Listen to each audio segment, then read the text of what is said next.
भी देंगी। आजमगढ़ के विकास का एक नया अध्याय प्रारंभ हो रहा है। शिलापट के अनावरण के साथ बटन दबा और ढेर सारी सौगातें आजमगढ़ को मिल गईं। बहुत बहुत धन्यवाद माननीय मुख्यमंत्री महोदय। और अब लाभार्थियों को प्रशस्ति पत्र, प्रमाण पत्र और चाबी इत्यादि का वितरण किया जाएगा। मैं माननीय मुख्यमंत्री महोदय से अनुरोध करूंगी कि अपने कर कमलों द्वारा इन लाभार्थियों को ये प्रदान करें। सबसे पहले मैं आमंत्रित कर रही हूं दृष्टि योजना के लाभार्थी श्री बलदेव शुक्ला जी को, जिनको 60 लाख का धनराशि का प्रमाण पत्र दिया जा रहा है। और उसके बाद promotion of agriculture mechanisation for in situ management के लिए श्री राजेंद्र उपाध्याय जी को प्रमाण पत्र।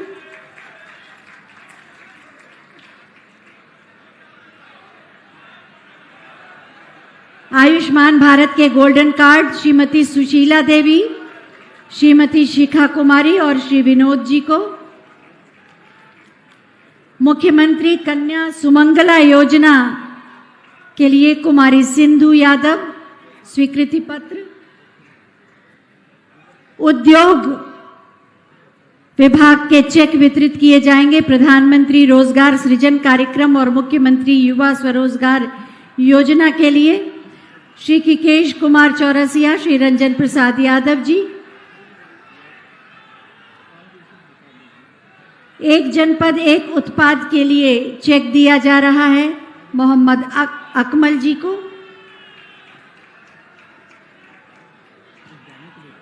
और इसके बाद प्रधानमंत्री आवास योजना शहरी और ग्रामीण के लाभार्थियों को चाबी दी जाएगी। श्रीमती किरण देवी जी, श्रीमती कमल देवी जी, श्रीमती गुड़िया जी, श्रीमती संगीता, श्रीमती सीमा और श्रीमती मीना जी।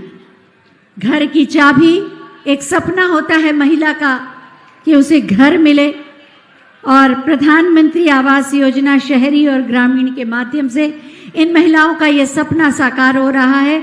घर की चाबी प्रतीक स्वरूप दी जा रही है। जोरदार तालियों से आप इनका उत्साह बढ़ाएं।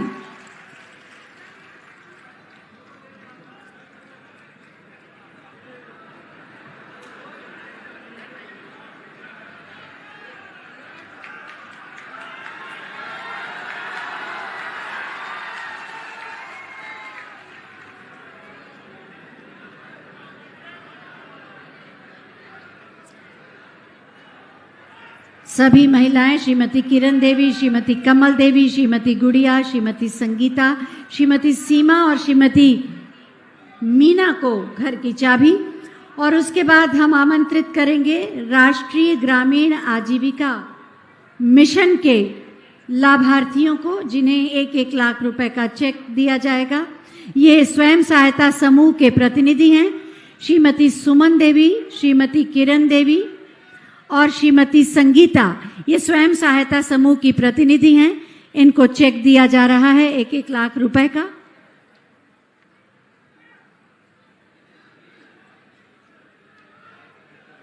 आप सबकी तालियों का साथ मिल जाएगा, आपकी शुभकामनाएं और आशीर्वाद मिल जाएगा तो निश्चित रूप से ये अपने सपनों को भी साकार करेंगी और समाज और राष्ट्र को भी आगे बढ़ाने में योगदान देंगी। स्वयं सहायता समूह की ये प्रतिनिधि श्रीमती सुमन देवी, श्रीमती किरण देवी और श्रीमती संगीता, बहुत बहुत धन्यवाद माननीय इन लाभार्थियों को ये सहयोग देने के लिए। सभी लाभार्थियों के लिए एक बार जोरदार तालियां हो जाएं।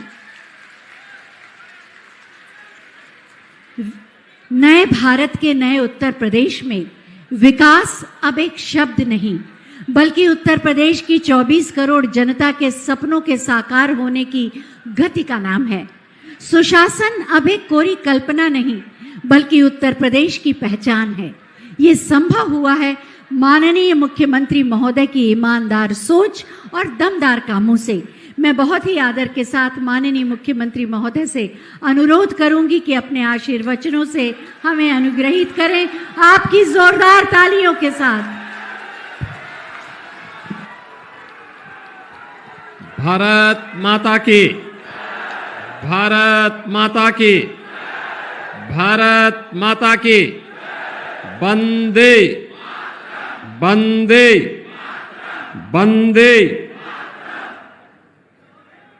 मंच पर उपस्थित मेरे सहयोगी, मंत्रिमंडल में पर्यावरण, वन और जलवायु परिवर्तन विभाग के मंत्री और इसी माटी के लाल श्री दारा सिंह चौहान जी, सगड़ी से लोकप्रिय विधायक श्रीमती वंदना सिंह जी, विधान परिषद के माननीय सदस्य श्री यशवंत सिंह जी, उत्तर प्रदेश भूमि एवं ग्राम्य विकास बैंक के अध्यक्ष श्री संतराज यादव जी, भारतीय जनता पार्टी के जिला के अध्यक्ष श्री ध्रुव कुमार सिंह जी, पिछड़ा वर्ग प्रकोष्ठ के प्रदेश के मंत्री श्री विनोद राजभर जी, क्षेत्रीय उपाध्यक्ष श्री अरविंद जायसवाल जी, जयनाथ सिंह जी, संतोष सिंह जी, मनीष मिश्रा जी, घनश्याम पटेल जी, श्रीमती मंजू सरोज जी, अखिलेश मिश्र जी, श्री देवेंद्र सिंह जी, श्री लक्ष्मण मौर्य जी, श्री कृष्णपाल जी, श्री संतोष सिंह जी, प्रेम प्रकाश राय जी, सचितानंद जी, श्री नागेंद्र पटेल जी और भारी संख्या में आज के इस सगड़ी विधानसभा क्षेत्र में आयोजित संवाद कार्यक्रम में सगड़ी, मुबारकपुर, मेहनगर, गोपालपुर से संबंधित सभी उपस्थित भाइयों बहनों, एक साथ यहां पर आज जनपद आजमगढ़ को लगभग 200 करोड़ रुपए की परियोजनाओं का लोकार्पण और शिलान्यास हो रहा है। मैं इसके लिए पूरे आजमगढ़ जनपद के नागरिकों को हृदय से बधाई देता हूं, अपनी शुभकामनाएं देता हूं। भाइयों बहनों, आज भारत के संविधान के शिल्पी बाबा साहब डॉक्टर भीमराव अंबेडकर का 66वां महापरिनिर्वाण दिवस भी है। पूरा देश भारत माता के इस महान सपूत भारत रत्न बाबा साहब डॉक्टर भीमराव अंबेडकर जी को देश के प्रति उनकी सेवाओं के लिए स्मरण करते हुए अपनी विनम्र श्रद्धांजलि अर्पित कर रहा है। बाबा साहब भीमराव अंबेडकर ने अपने जीवन में कहा था कि संविधान में मेरा आदर्श है स्वतंत्रता, समानता और बंधुत्व। भारत के संविधान के उद्घोषक बने हैं और यही कारण है कि सम विषम परिस्थितियों में भारत के संविधान ने उत्तर से लेकर के दक्षिण तक, पूरब से पश्चिम तक पूरे भारत को एकता के सूत्र में पिरोने का कार्य किया और प्रधानमंत्री मोदी जी के नेतृत्व में आज यही भारत एक भारत श्रेष्ठ भारत की परिकल्पना को साकार कर रहा है। भाइयों बहनों, कुछ लोगों ने बाबा साहब भीमराव अंबेडकर के नाम पे राजनीति तो की, लेकिन बाबा साहब भीमराव अंबेडकर के नाम पर राजनीति करने वाले लोगों ने जब भी दलितों और गरीबों की बात होती थी उन पर अत्याचार होते थे, मौन साध लेते थे। याद करिए, जब समाजवादी पार्टी की सरकार के समय रामपुर में उस समय के समाजवादी पार्टी के नेता और मंत्री आजम खां के द्वारा वहां के दलितों को प्रताड़ित किया जा रहा था, उजाड़ा जा रहा था, तब कांग्रेस मौन थी, सपा अत्याचार करा रही थी, बसपा भी मौन थी। तब केवल और केवल भारतीय जनता पार्टी आंदोलन कर रही थी, क्योंकि वहां पर गरीबों और दलितों को उजाड़ करके उस समय सत्ताधारी दल का एक मंत्री सत्ता के संरक्षण में अराजकता पैदा कर रहा था, लेकिन यह हमें स्वीकार्य नहीं था। उस अत्याचार के खिलाफ हम लड़ रहे थे। और यही नहीं, समाजवादी पार्टी की सरकार के समय तो अराजकता ही उसका पर्याय हो गया था। देश के अंदर एक नारा चल पड़ा था, जिस गाड़ी में सपा का झंडा समझो होगा कोई जाना पहचाना गुंडा, यानी ये नारा ही चल गया था, लोग ये मान लिए थे। लेकिन इस गुंडागिर्दी की कमर तोड़ने का कार्य अगर किसी ने किया है तो हमारी सरकार ने प्रदेश के अंदर 2017 के बाद आने के बाद किया। क्योंकि ये लोग सत्ता में आकर के जिस प्रकार की तबाही मचाए थे, गरीबों की जमीनों पर, दलितों की जमीनों पर, व्यापारियों के प्रतिष्ठानों पर कब्जा करके जिस प्रकार की अराजकता इन्होंने पैदा की थी, ये किसी से छुपा हुआ नहीं। और आजमगढ़ तो इससे अपने आप को कैसे वंचित रख सकता है? आजमगढ़ तो इसका सबसे बड़ा भुक्तभोगी था। आजमगढ़ के नौजवान आजमगढ़ के बाहर जाते थे, पहचान का संकट खड़ा हो गया था।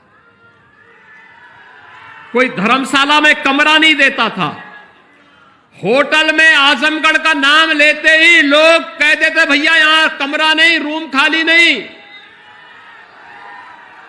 भाइयों बहनों, ये पहचान का संकट किसने खड़ा किया था? ये पहचान का संकट उन्हीं लोगों ने किया था जिन लोगों ने कोरोना कालखंड में आजमगढ़ के लोगों को लावारिस छोड़ दिया। आपने देखा होगा कोरोना कालखंड में प्रधानमंत्री मोदी जी पूरे देश में जनता की हालचाल ले रहे थे। मैं उत्तर प्रदेश के प्रत्येक जनपद में जा रहा था, आजमगढ़ में भी 3 बार मैं कोरोना के दौरान आया था देखभाल करने के लिए कि यहां मेडिकल कॉलेज, हॉस्पिटल में उपचार की व्यवस्था है या नहीं है। हमारे भारतीय जनता पार्टी के सांसद और विधायक हालचाल ले रहे थे, पदाधिकारी सेवा के कार्य से जुटे हुए थे। लेकिन आजमगढ़ के सांसद नदारद थे, वे गायब थे, उनका कहीं पता ही नहीं था, उनका पता ही नहीं था। एक बार तो मैंने पूछा, भाई सभी सांसदों का हालचाल लिया जा रहा, वो है कहां? तो पता लगा कि इंग्लैंड गए हैं। दूसरी बार मालूम क्या कहां है, तो पता लगा ऑस्ट्रेलिया गए हैं। आजमगढ़ के लोगों ने ऑस्ट्रेलिया और इंग्लैंड जाने के लिए तो उन्हें नहीं चुना था। और जब वैक्सीन आया तो जिस वैक्सीन के कारण हर व्यक्ति को सुरक्षा का एक कवच मिला, जिस वैक्सीन ने देश के अंदर अब तक 11 करोड़ लोगों को सुरक्षा का कवच, 111 करोड़ लोगों को सुरक्षा, 125 करोड़ लोगों को जो वैक्सीन अब तक सुरक्षा कवच दे रहा है, अकेले उत्तर प्रदेश में 17 करोड़ लोगों को हम सुरक्षा का कवच दे रहे हैं। वह वैक्सीन, उन्होंने उसका विरोध किया था, कहा था कि ये वैक्सीन तो मोदी वैक्सीन है, ये वैक्सीन बीजेपी की वैक्सीन है। आप में से कितने लोगों ने वैक्सीन लगाया है? ये मोदी वैक्सीन आपने भी लगाया है ना?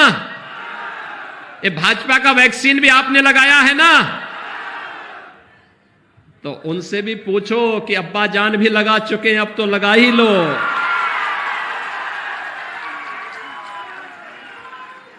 अब ये वैक्सीन लगा ही लेना चाहिए, क्योंकि एक नया वेरिएंट आ गया है कोरोना का। वैक्सीन लगा लोगे तो कुछ सच बोलने की आदत हो जाएगी, नहीं तो झूठ पे झूठ बोल करके, जैसे आजमगढ़ के लोगों को धोखा दे रहे थे, प्रदेश के लोगों को धोखा दे रहे थे। आजमगढ़ में मुलायम सिंह जी भी सांसद रहे, समाजवादी पार्टी की सरकार थी, तब भी विश्वविद्यालय नहीं आ पाया। आया विश्वविद्यालय, मिला। पूर्वांचल एक्सप्रेसवे भी नहीं बन पाया था, एयरपोर्ट भी नहीं बन पाया था, यानी ये सब काम सफाई में होने थे। आजमगढ़ विकास के लिए कहां था? आजमगढ़ में तो पेशेवर माफिया और अपराधियों को प्रश्रय देकर के उनको अपने कंधों में ढोते थे, अपने सिर में लेकर घूमते थे,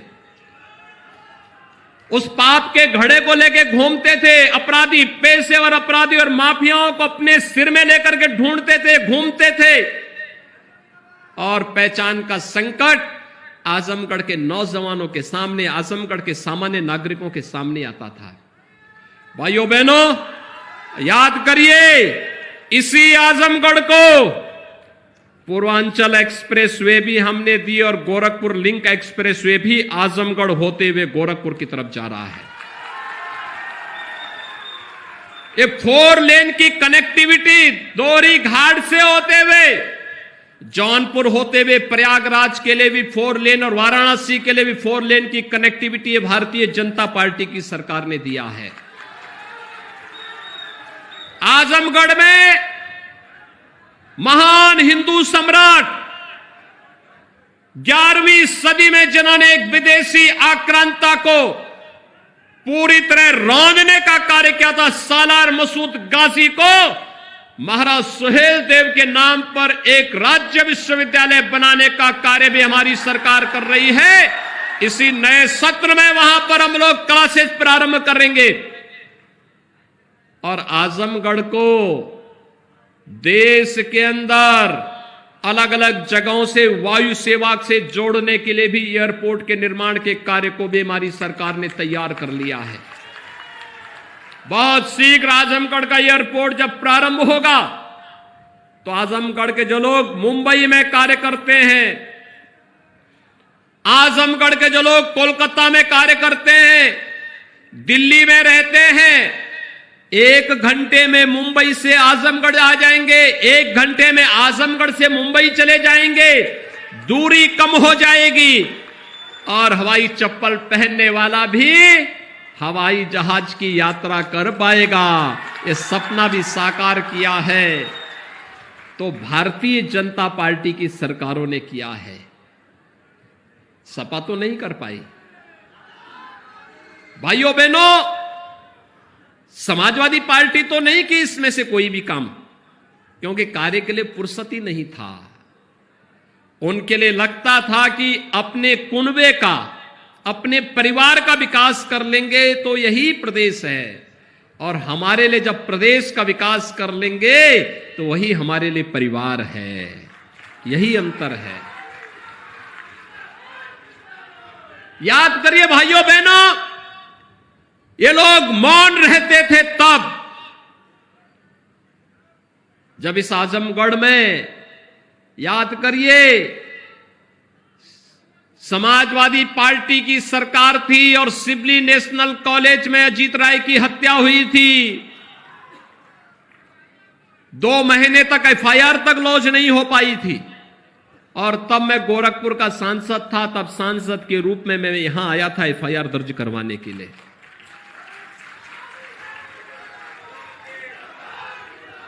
भाइयों बहनों, ये क्षेत्र जिसमें ऊर्जा है, प्रतिभा है, आजमगढ़ का नौजवान जो मुंबई गया, दिल्ली गया, कोलकाता गया, उसने समृद्धि की नई ऊंचाइयों को छुआ। लेकिन समाजवादी पार्टी ने इसको अपराधियों का गढ़ बना करके यहां के नौजवानों के सामने संकट पैदा किया, पहचान का संकट खड़ा किया। और यही कारण था, ये पेशेवर अपराधी और माफिया जब निकलते थे, गरीबों और व्यापारियों के मन में एक भय पैदा होता था कि न जाने किसके मकान पर कब्जा कर ले, किसके प्रतिष्ठान पर कब्जा कर ले। और इन्होंने तो समय की सरकारों के समय में, उस समय इन्होंने जो कुछ संपत्ति अर्जित की थी, उस संपत्ति को वापस लेने का कार्य हमारी सरकार कर रही है। 1900 करोड़ रुपए की संपत्ति हमने जब्त कर ली है। लगभग इतने ही संपत्ति को जो अवैध तरीके से इन्होंने इमारतें बनाई थी, हमें लगा कि नहीं यह अवैध है, सार्वजनिक संपत्ति पर बना है, वहां पर बुलडोजर चलाने का काम भी किया गया है। और आज जब बुलडोजर चलता है तो भाइयों बहनों, सबसे ज्यादा पीड़ा होती है समाजवादी पार्टी को और कांग्रेस को। इन्हीं को ज्यादा पीड़ा होती है। सपा हो, बसपा हो, कांग्रेस हो, इनको गरीबों से, गांव से, महिलाओं से, युवाओं से कोई लेना देना नहीं। जब भी इनको अवसर मिलता है, इनको अवसर मिला, इन्होंने अत्याचार किया, शोषण किया, अराजकता फैलाई। अगर इनको सत्ता में रहने का अवसर मिला, इन्होंने कुछ कार्य किया होता, तो गरीब के पास मकान का अभाव नहीं होता।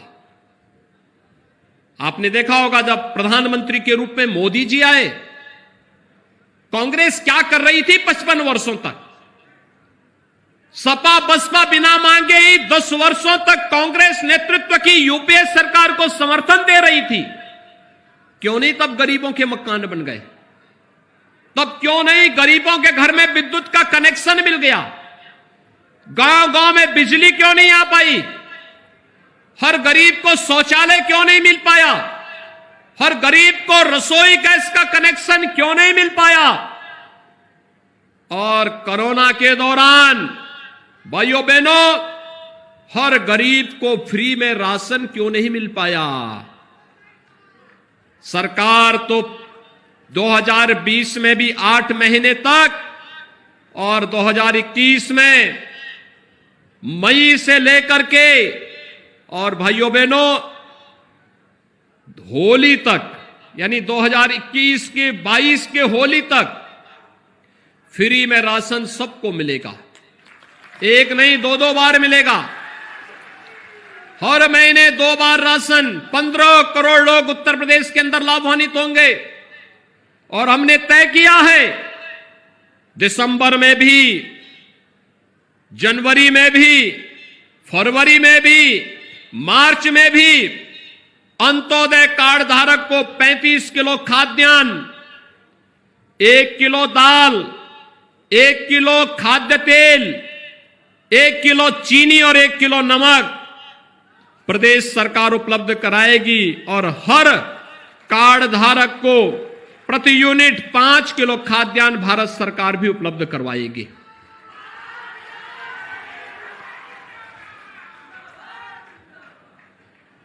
ये लगातार मिलेगा, हर एक व्यक्ति को मिलेगा। पहले खाद्यान्न विपक्षी दलों के नेता खा जाते थे, गरीब को तो कुछ मिलता ही नहीं था, गरीब देखता रह जाता था। आज गरीब को खाद्यान्न देने का कार्य किया जा रहा है, मकान दिया जा रहा है। अगर मैं आपके इसी जनपद में देखूं भाइयों बहनों, अकेले आपके आजमगढ़ जनपद में 48,736 परिवारों को 584 करोड़ 83 लाख 20 हजार रुपए की राशि आवास योजना के लिए ग्रामीण क्षेत्र में अवमुक्त किया गया। और शहरी क्षेत्र में 28,542 लाभार्थियों को 521 करोड़ 13 लाख रुपए की धनराशि उपलब्ध करवाई गई।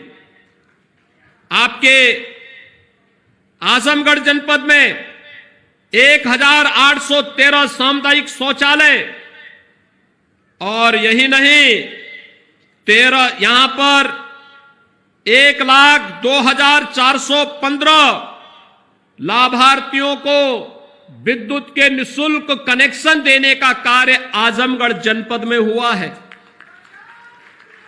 भाइयों बहनों, 154 मजरों में विद्युतीकरण का कार्य भी हुआ है। 2,24,023 लाभार्थियों को निःशुल्क रसोई गैस के कनेक्शन बांटे गए, और प्रधानमंत्री किसान सम्मान निधि में हर किसान को 6,000 रुपए सालाना।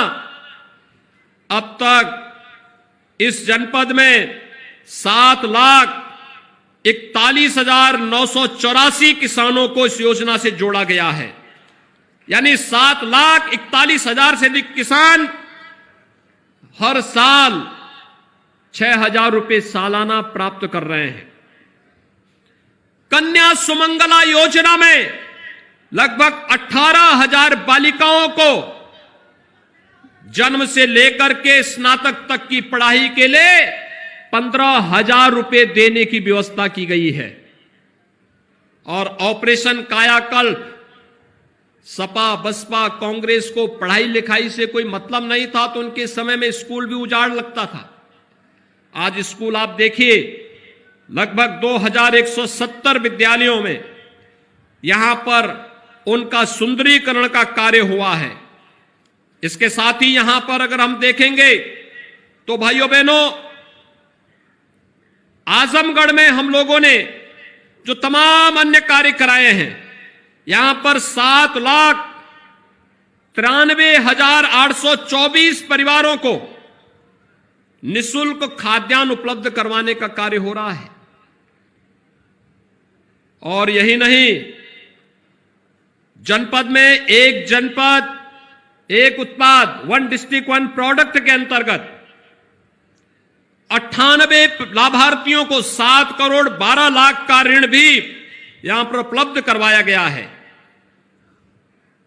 1,93,982 पंजीकृत श्रमिकों को यहां पर शासन की विभिन्न योजनाओं से जोड़ने का कार्य किया गया है, और उन्हें भरण पोषण भत्ता भी यहां पर उपलब्ध करवाने का कार्य किया गया है। यानी आप देख सकते हैं, ये कार्य कांग्रेस, सपा, बसपा की सरकारों के समय भी हो सकता था, लेकिन गरीब उनके एजेंडे में कभी नहीं था, गांव उनके एजेंडे में नहीं था, महिलाएं उनके एजेंडे में नहीं थी, युवा उनके एजेंडे में नहीं थे। वे लोग केवल अराजकता फैलाते थे, लूट खसोट करते थे। भारतीय जनता पार्टी तो सबका साथ, सबका विकास, सबके विश्वास और सबके प्रयास के साथ एक नए भारत के निर्माण के लिए, नए उत्तर प्रदेश के निर्माण को हम आगे बढ़ा रहे हैं। और भाइयों बहनों, इस नए उत्तर प्रदेश के लिए मैं आप सबका सहयोग करने के लिए आज आपके बीच में आया हूं। मुझे प्रसन्नता है कि आप सभी लोगों ने कोरोना बचाव के लिए प्रधानमंत्री मोदी जी के द्वारा फ्री में वैक्सीन, सबको वैक्सीन की जो सुविधा दी है, आप सभी लोग इसका लाभ ले रहे हैं। मेरा आप सबसे अनुरोध होगा, कोरोना भी समाप्त नहीं हुआ है। अभी कोरोना दुनिया के अंदर तमाम देशों में कहर बरपा रहा है। आप देख रहे होंगे लगातार अफ्रीकन देशों में, अमेरिका में, यूरोप में, रूस में, चीन में फिर से कोरोना की आहट हो चुकी है, बहुत तेजी के साथ फैल रहा है। ये कोरोना वैक्सीन, ये फ्री में वैक्सीन एक सुरक्षा कवच है। हम सबको आभार व्यक्त करना चाहिए प्रधानमंत्री मोदी जी का। आपने देखा होगा, कोरोना के दौरान हमने सबको फ्री में टेस्ट करवाए, फ्री में उपचार कराया, फ्री में राशन दिया, और फ्री में वैक्सीन भी प्रधानमंत्री मोदी जी ने हर एक व्यक्ति को उपलब्ध करवाया। फ्री में वैक्सीन, सबको वैक्सीन। और मैं आप सबसे अनुरोध करूंगा, जिन्होंने अभी तक वैक्सीन की डोज नहीं ली, वे तत्काल जाकर के नजदीक के केंद्र में जाकर वैक्सीन ले ले। जिन्होंने एक डोज ले ली वो दूसरा डोज जरूर ले ले। ये वैक्सीन कोरोना से बचाव का एक उत्तम माध्यम होगा और सामान्य जनजीवन को भी आगे बढ़ाने में मदद करेगा। आज जिन विकास परियोजनाओं का यहां पे लोकार्पण और शिलान्यास हुआ है, मैं इनका सबके लिए आप सभी नागरिकों को और खासतौर पर इस विधानसभा क्षेत्र की विधायक श्रीमती वंदना सिंह जी को विशेष बधाई देता हूं। और मैं उन्होंने भारतीय जनता पार्टी की सदस्यता ग्रहण की है, भारतीय जनता पार्टी के मूल्यों के साथ जुड़ी हैं। उनके साथ जो अन्याय सपा की सरकार के समय हुआ, भले अन्याय सपा की सरकार के समय हुआ था, लेकिन हमारी सरकार सबका साथ और सबके विश्वास पर बात करती है। हमने कहा प्रदेश में विकास कराएंगे सबको, न्याय देंगे सबको, सुरक्षा देंगे सबको, लेकिन अपराध और अपराधियों के प्रति जीरो टॉलरेंस की नीति के तहत कार्य करेंगे। और सरकार उन्हीं मुद्दों को लेकर के, उन्हीं मूल्यों को लेकर के लगातार कार्य कर रही है। आज के इस अवसर पर एक बार फिर से मैं आप सभी लोगों को, जो कोरोना कालखंड में भी अपने जीवन और जीविका को बचाए रखते हुए निरंतर उत्साहपूर्ण तरीके से आगे बढ़ रहे हैं, आप सबका मैं आह्वान करूंगा कि हम सबके उत्तर प्रदेश को एक नए भारत के नए उत्तर प्रदेश के रूप में स्थापित करने के इस अभियान के साथ आप सभी लोग मिलकर के अपना सहयोग देंगे। आप सबको मैं इन योजनाओं के लिए बधाई देता हूं। बाबा साहब भीमराव अंबेडकर के महापरिनिर्वाण दिवस के अवसर पर उन्हें विनम्र श्रद्धांजलि अर्पित करता हूं और आप सबके प्रति अपनी शुभकामनाएं व्यक्त करते हुए अपनी वाणी को देता हूं विराम। जय जय श्री राम, जय जय श्री राम। बहुत बहुत धन्यवाद माननीय आपके प्रेरणादायी उद्बोधन के लिए। और अब अंत में मैं माननीय सदस्य विधान परिषद माननीय श्री यशवंत सिंह जी से अनुरोध करूंगी कि वो अतिथियों के प्रति आभार